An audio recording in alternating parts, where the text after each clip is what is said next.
We've got a top 10 battle. We've got 4 other ranked matchups. We've got Duke, North Carolina round 1. But it doesn't matter. You know why, Andy Patton? Because John Calipari's going back to Rupp.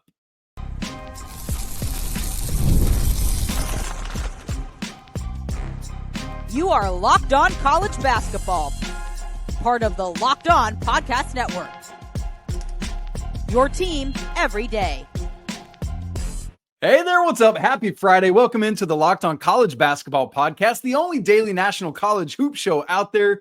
We're your hosts. This is my guy, Andy Patton. I'm Isaac Shade, and you've joined us at the place to get your college basketball content every single day. It's all part of the Locked On Podcast Network. Thanks so much for making us your first listen or watch to get your Friday going well. And we want to remind you, you can catch every single episode Amazon ad-free on Amazon. I almost said Amazon free on ad. That doesn't make sense. Andy, we want to give a special shout out to the everydayers and, of course, all the members of the Locked On College Basketball Discord community. This episode, folks, is brought to you by Game Time. Download the app, create an account, and use code Locked On College for $20 off your first purchase. Andy, it's Friday. We are recording this before Thursday slate happens. So, as always, we want to give our Thursday night jinxes. We've got 3 ranked games on Thursday night. Number 18, Illinois at Nebraska. 19 Memphis at Tulane, and number 16 Oregon at UCLA. If you're new to the show, sometimes we record on Thursdays before the games because they're not that great. But invariably, we like to jinx somebody who we assume is going to do well. Andy, who are you jinxing? I think last time we did this, there was 3 ranked teams, and all 3 of them lost. So That's I sincerely hope correct. That by the time you're listening to this, that is not the case again for those ranked teams. I'm not a particular fan of these 3 teams, but I think we'll jinx Oregon. They should go on the road. They should beat UCLA. That should get a W there. I know UCLA is favored, but they're the ranked team. They should win, so let's jinx them. And, of course, they probably will not. Then I thought about going with Illinois, but I think I got to go with Memphis because Memphis at Tulane, because Memphis, their AAC record is like worse than their record against power schools. So give me the fighting Penny Hardaways. Okay, Andy, a wild weekend. Let's get going on this thing. Literally the entire AP Top 25 plays Friday, Saturday, or Sunday. We've got, as we teased, 5 ranked matchups. One of them is a top 10 matchup, Florida at Tennessee. We've got Duke, North Carolina round 1. We've got Gonzaga, St. Mary's round 1. We've got a couple other rivalry games. But literally, there is nowhere else than we can start than the spectacle that will be inside Rupp Arena on Saturday as John Calipari makes his perhaps not so glorious return to Rupp Arena. Keep in mind, it's not just him, but Big Z, Zonomir Visic, Du Thiero. We got Wagner going back, plus 3 recruits who committed to Kentucky but never played there, and Boogie Fland, who obviously won't play in this game, unfortunately. Carter Knox and Billy Richmond. Andy, what on earth? This is going to be insane. It's a game that we've had circled forever, and even before it was even scheduled. What are you thinking about is going to okay, what is the reaction? Let's go there first. What happened? It's obviously the offseason when this happened, when the coaching carousel kind of finally got going, and we did not think that Rob Lanier leaving his job at Rice was going to lead to this incredibly chaotic, or SMU, excuse me, was going to lead to this. But of course, Enfield goes over there at Musselman. We all know how it went. And when Calipari left, I mean, the initial reaction was, it was weird because it was shock that it happened the way that it did. It was shock, certainly, that he was going to another school in the SEC so quickly. But he had read the writing on the wall that, he had worn out his welcome in Lexington. I think everybody kind of knew that, as much as Calipari is somebody who is I think can get the criticism of not necessarily being aware of how other people are perceiving him. He was correct in this situation. He knew that it was time to make a change, and he has said, I didn't really want to go, but it felt like it was the right time to let somebody else take over the program. And that's good coach speak. That's good, politician speak, frankly. And I don't think he's lying necessarily, but I think it was to try to maybe prevent the vitriol that could happen. But at the same time, you went to a rival school. You're gonna get it. Ed Cooley could say everything that he wanted to say about why he left Providence, and Providence fans wouldn't be happy if he had taken a job in the Big Ten, but they would have gotten over it. But he didn't take a job in the Big Ten. He took a job at Georgetown. And now every time Providence or Georgetown goes to Providence, that place is an unbelievable just thunderstorm of emotion. And I think we're going to see a lot of the same, because Cal can say what he wants, and he can, say he didn't want to leave, and say that he, is proud of what he accomplished there. And whether he means it or not, it doesn't matter. He left. He went to another school in the SEC. He knew that this was going to happen, and it is going to be loud, and it is going to be emotion packed. And I am very, very excited to see how it plays out. Obviously, if you're a Kentucky fan, you are happy with the fact that your team is in a much better position right now than Arkansas is. Kentucky obviously, stumbled a little bit as of late, and there's some concern about this team's defense, and they've had some injury issues. Kreese has been out for a while, Lamont Butler out, and that's been a factor for them. But Adrian Carr didn't play much the other night. Yeah, they're miles ahead of where Arkansas is right now. And so I think you got to feel pretty good if you're a Kentucky fan. That's not going to stop you from letting John Calipari know how you feel about him going to play for the team in red in the SEC. Yeah, and it's funny, Andy. Obviously I think when the schedule released, we were so bummed we didn't get a home and home. Mm-hmm. But obviously, if it was only going to be one, which it is, I'm so glad it's this way and not Kentucky coming to Arkansas, because that wouldn't have been as fun. But I think you're very right there in that, like, preseason, I think we would have thought this was going to be a really great matchup between two teams that were both doing well, like solid. But it's like Kentucky's been really good, had a crazy good win midweek this week, where Arkansas, literally their only SEC win was a basic kind of miracle. And so, against Georgia. Georgia, right? Like, it's not like it was Auburn. Right. So, and it's funny, Andy, I think folks will remember back around the time of Mark Pope's hiring, former Kentucky coach Rick Pitino put out a video from his office sitting at his desk. We had an almost identical video he put out on Thursday. So identical, Andy, that I thought the original one was just recirculating. So I didn't even watch it at first. And then I was like, oh no, wait, this is a new hostage video from Rick Pitino. Great. So I decided to watch that. And look, I thought this was a very classy move from Coach Pitino, because he was basically just trying to put out a plea to Big Blue Nation to say, hey, support John Calipari on Saturday. Thank him for what he did for this university, because that was not my experience when I was the Louisville coach and came back, and you can do that for him. I think there's several things with this, though, Andy. Number one, very, very different. Like, it's one thing to do what you said, go to another SEC school. It's a whole other thing to go to Louisville, right? And so I understand that. And I don't know what the response will be. I think it'll probably be mixed. There will be some clapping, there will be some booing, and there'll be some crossed arms. I'm just not going to do anything to it. And so I think we should expect all of that. But I really appreciated Coach Pitino's statements here. I'll just read the last part of it. He said, as you all know, I'm not best friends with John Calipari, but I respect him, certainly. It was a mutual thing. The fans wanted to change, blah, blah, blah, blah, blah, blah, blah.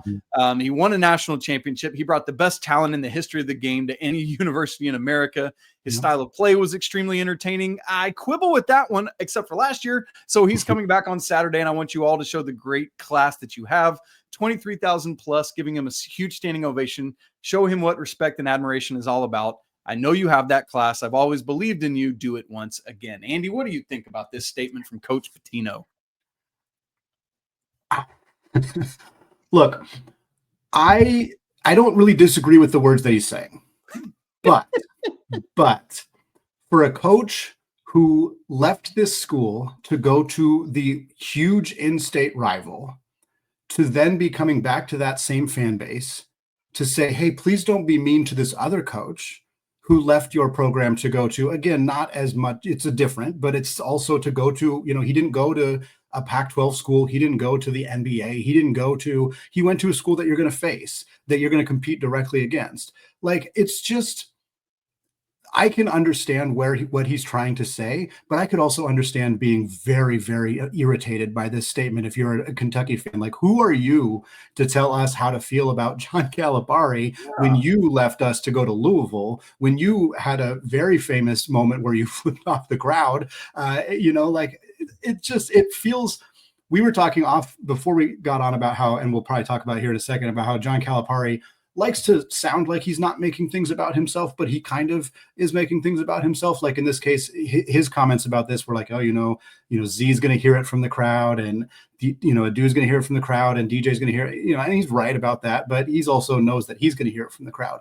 And this is Rick Pitino just 1,000,000% inserting himself into a conversation that doesn't realistically have anything to do with it. He's going to be in Providence coaching against his old team, the Friars, at St. John's. He's got nothing to do with this game. And I get it. And I get he was a huge champion for Mark Pope, and he was correct in his assessment that Mark Pope was going to be a good hire. And we believed him at the time, and it has paid off very handsomely so far. But it's just, I could understand not taking this the right way for a certain segment of the population in Big Blue Nation. And it's a bit of an odd statement. Again, a sitting coach coaching another team, having these conversations, begging a fan base that he's no longer affiliated with about how to respond to another coach that he famously didn't like. There's just a lot to unpack with this statement.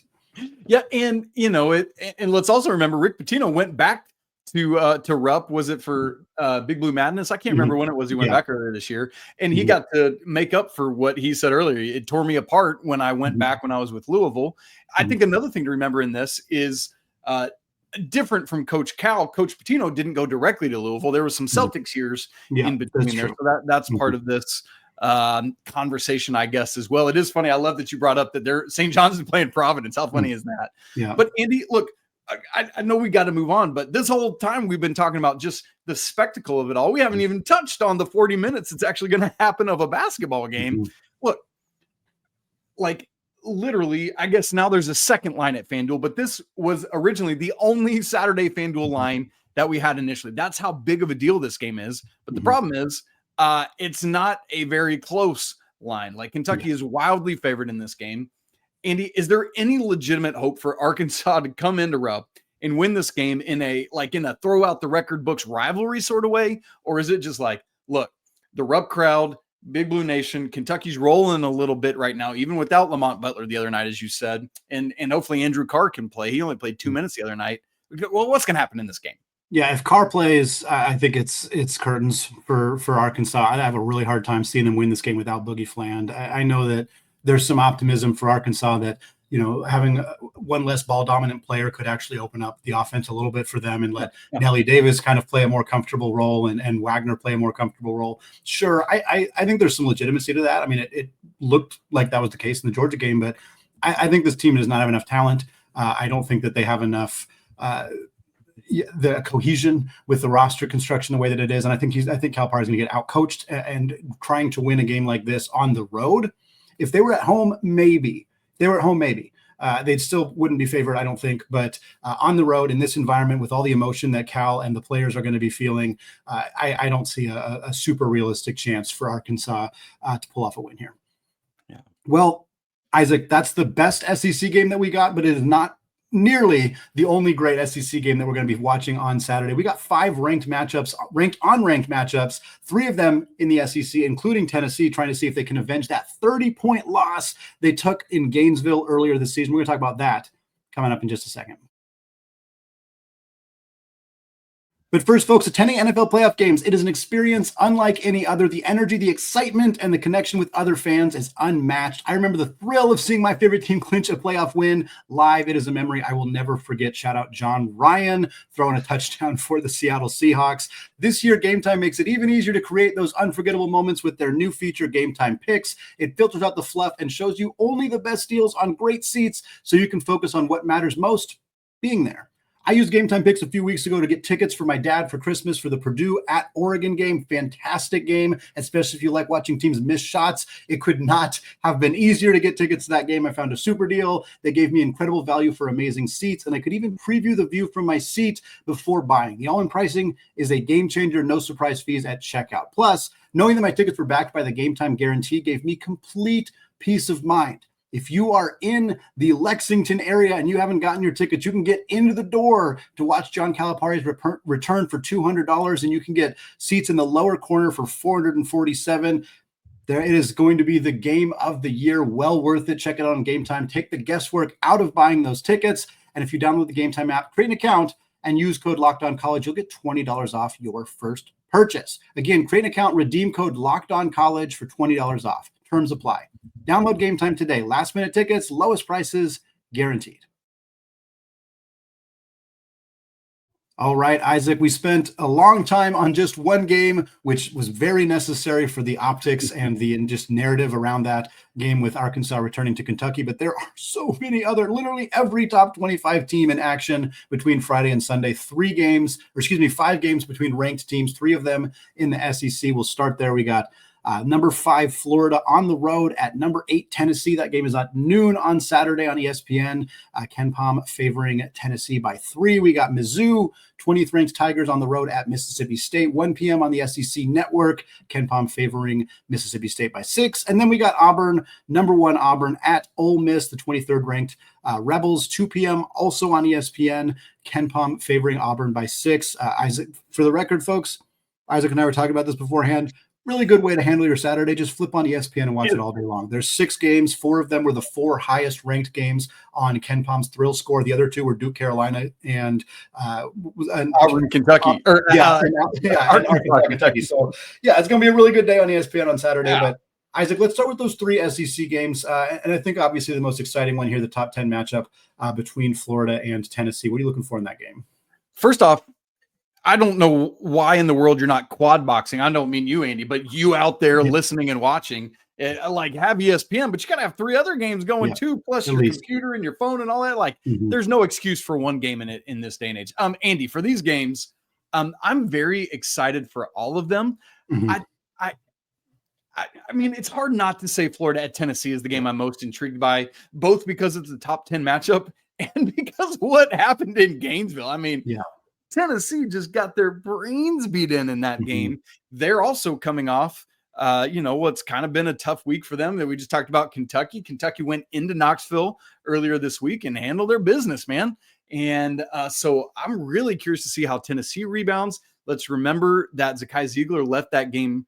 We wondered if he'd come back. He played literally the entire second half. And so they need a rebound game, both in terms of this game and what they're coming off of. So I'm really intrigued by that. But Andy, almost like these other 2 games as well. Like it's so funny because Wednesday night we had both Mississippi SEC schools hosting games. Mississippi State hosting Alabama, Ole Miss hosting Texas, and now we get it again. But 2 more ranked schools coming to town. Auburn headed down to Oxford and Mizzou heading to Starkville.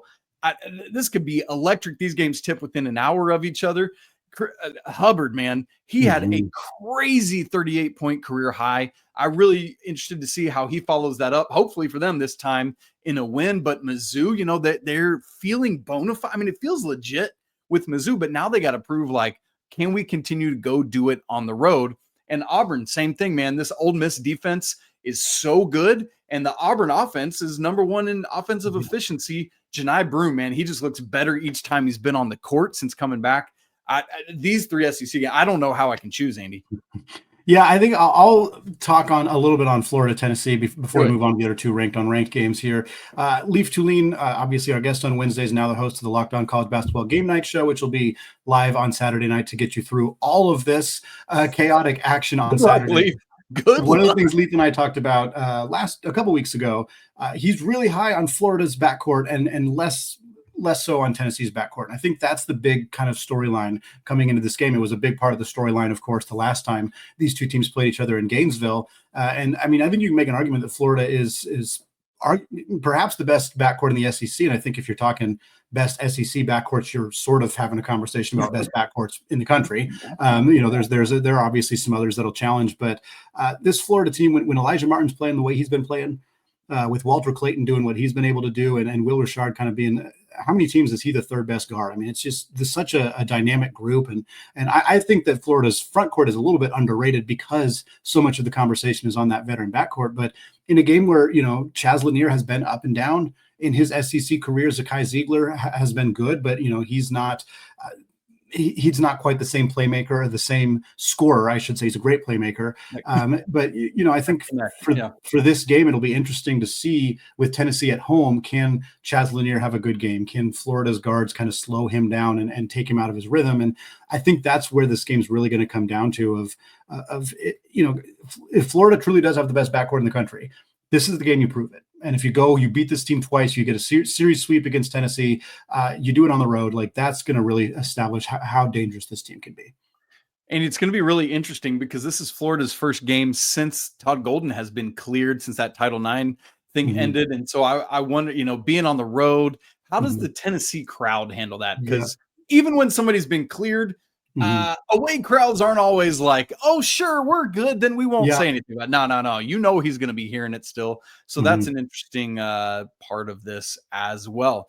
Andy, Big 12 action. We got number 22 Texas Tech at number 6 Houston, 6 p.m. on ESPN2. KenPom has it Cougs -10. Obviously, Houston's still sitting undefeated at the top of Big 12 play. But with Texas Tech, Andy, you and I talked about it earlier this week, that Texas Tech has been flying under the radar. They're top 12 in net, KenPom, Torvik, all of it. This offense has really been coming along. JT Toppin had a great game Wednesday night. Darion Williams did not play for them. That's key. He's their third leading scorer. They really need him, 14.7 points a game. But Andy, if we want to tell the people not to sleep on Texas Tech, it would be a great way for Texas Tech to say, what up, nation? Here we are, as football's just about finally done. Go knock off the team on their home floor who is leading the Big 12 right now, undefeated. That would definitely get the nation's attention. I don't think anybody's sleeping on them after that. Yeah, Houston is so interesting because they don't have a ton of size in their front court. Like their bigs are pretty much all 6'8", but they're such a phenomenal rebounding team, and they're so tough physically, and they still generate a lot of block shots and shot alterations without having a ton of size. And they're able to do that not just because they're beating up on bad teams in the non-conference. Like they've done that against teams in the Big 12 that have size. They've done that against Kansas with Dickinson and Badunga. They've done that against, a lot of other teams in this conference that have that elite level of size. And now you get a chance to do it against a guy like JT Toppin, who, has to really prove it in this game. He's had some great moments. He's had some phenomenal moments this year. I think he's been one of the better transfer portal additions as he was expected to be. But can he make that kind of impact on the glass in this game? And if not, if Houston dominates on the boards, I don't see Texas Tech being able to pull off the W here. But if they can limit Houston's impact with their front court, Houston has an off shooting night. Absolutely. It's a possibility for the Red Raiders here. This is going to be a really fun game. It's going to be a rock fight, as so many games in the Big 12 are, especially Houston games. I'm excited for this one. It should be fun. Andy, our 5th ranked on ranked game is in the Big East, where number 25 UConn, who maybe shouldn't have been ranked this week, but they are, so it counts, is at number 9 Marquette, 8 p.m. on Fox.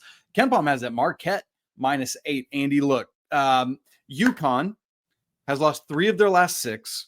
Most recently, Wednesday night, they were down 28-14 to DePaul, came back and won, had a nice comeback. But look, this is the beginning of a crazy 3-game stretch for UConn at Marquette tomorrow, then hosting St. John's, and then at Creighton. How about this, Andy Patton? At KenPom, the UConn Huskies are the underdogs in all 3 of these games. We expect Liam McNeeley to be back at some point in the stretch. How big a factor will that be? Yeah, it's funny. Danny Hurley had a quote, I think before the DePaul game when they weren't sure if McNeeley was going to play. He ultimately did not. And Danny said, we're not looking at him as a savior. And I think that's appropriate. Any coach would say that. You don't want any player to be viewed as he's going to come in and save the team. But they really need him. It's so clear that this team offensively has struggled to find the identity without him at times. And he's a good defensive player as well. He just, for a freshman to have had that kind of impact on this team, especially a team that won back-to-back championships, it says a lot about McNeeley as a basketball player, as a character, frankly. And it'll be very interesting to see how much his return does kind of invigorate this team, whether it happens against this Marquette team or not. If they don't have McNeeley against Marquette, I don't see a W for UConn. It's a road game, really tough team, really well-coached team. It's going to be hard to see. I mean, Samson Johnson and Terrace Reed would have to have monster games against Marquette's somewhat limited front court in order for this thing to happen. But without McNeeley, it's going to be really tough. But I don't think they lose all 3 if McNeeley plays in at least 2 of them. But I'm not surprised they're not favored either, the way this team has been playing. All right, Andy, we haven't even gotten to the crazy rivalry games we have on Saturday. We've got Carolina and Duke. We've got Gonzaga and St. Mary's. And, things are usually crazy exciting on Tobacco Road. But, Andy, I don't know about this one because the Blue Devils are favored by almost 2 touchdowns. We'll unpack that in the rest of Saturday's slate coming up in just a second.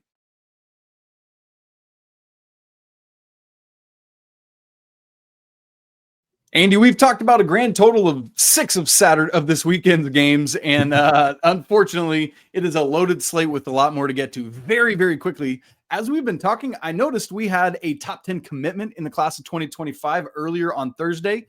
Elijah Arenas, the son of Gilbert Arenas, committed to USC, so that means there are now only, if you're looking at 247, only 3 remaining top 11 prospects still on the board. Nate Ament at 4th, Koa Pete at 8th, and Braden Burries at 11. So class 25 dwindling quickly if you want to get a top dude. Andy, we got some rivalry action going on Saturday. North Carolina at number 2 Duke, 6:30 p.m. Eastern on ESPN. FanDuel has it. Duke minus 13.5. Late at night for the East Coasters, the Zags are at St. Mary's, 11 Eastern on ESPN. KenPom has it St. Mary's -1. And then one other rivalry game we want to mention. We won't spend really much time on it, but Arizona at Arizona State, 1 p.m. Eastern. Crazy that game's that early. CBS Cats -4. Andy, that game really shouldn't be a thing, but it's a rivalry game. Arizona at just below Houston at the top of the Big 12 right now. So just keep your eyes on that one. But let's get to these top 2 games. What are you seeing here on Tobacco Road and then up your way in the Pacific Northwest? Yeah, it's, we don't talk a ton on the show about our allegiances, but I host Locked On Zags podcast. Isaac also hosts the Locked On Tar Heels podcast. So our 2 teams on the road taking on their rivals. Both teams have had somewhat similar seasons in the sense that they were top 15, top 10 teams who kind of haven't lived up to that expectation, both currently unranked. There are some, we've noted throughout the year, some similarities, and now both have these huge opportunities. Now, Gonzaga has kind of righted the ship in their 2 most recent games. Granted, one of them was against Portland, who I think is like 314th at KenPom, so that doesn't mean a whole lot.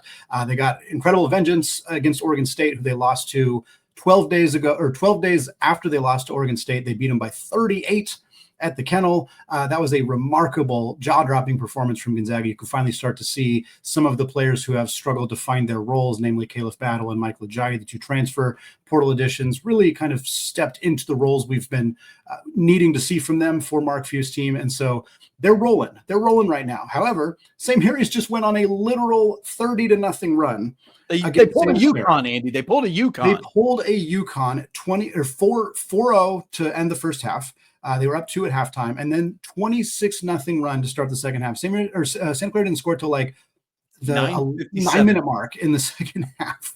And this is a Santa Clara team, mind you, who a week previously had beaten Gonzaga by scoring 18 3-pointers, including 7 of 7 to start the second half. So that is the difference between what Gonzaga's defense did against Santa Clara and then what St. Mary's defense did against Santa Clara. It's going to be very interesting to see how St. Mary's defense reacts to Gonzaga's kind of new look offense with Battle coming off the bench. There's a lot of excitement in this game. St. Mary's has not lost a game in conference play.